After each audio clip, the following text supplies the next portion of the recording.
My name's Allan Chambers and I farm on the east coast of County Down.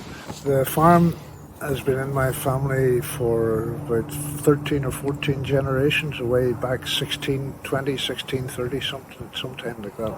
That's the home farm I'm talking about.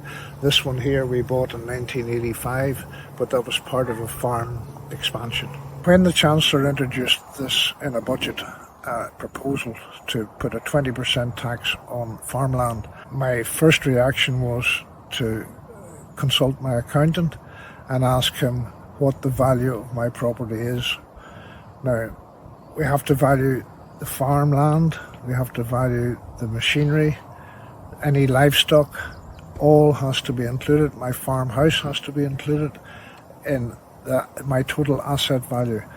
And my accountant tells me that if he added up the value of all my property and put a 20% tax, I would have to find around £800,000. But when I left school in 1964, which is a very long time ago, the farm was 160 acres.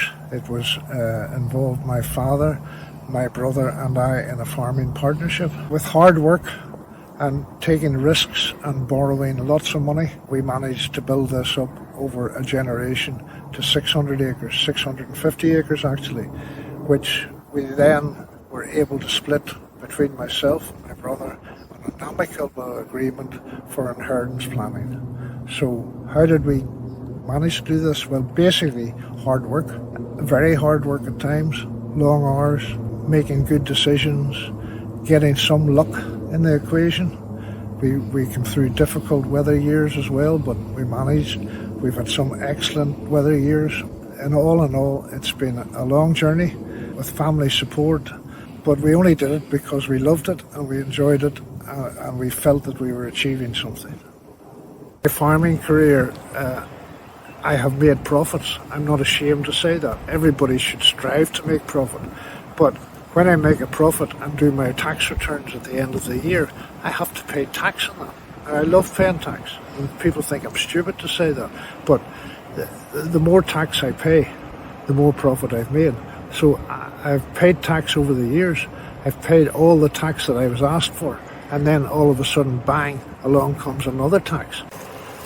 If this proposed tax becomes law, what will happen to my farm? The farm that I worked for and built up over the years. The level of tax that's going to have to be paid will never be able to be generated out of profits from what I do. It's just impossible. If that level of profit was in the business, everybody would want to do it, and not everybody wants to do it. So the end result will mean almost inevitably that some of the land has to be sold right. It's as simple as that. My beneficiaries will have to sell some of the land that I worked for, to pay for, and to build up my business over the years.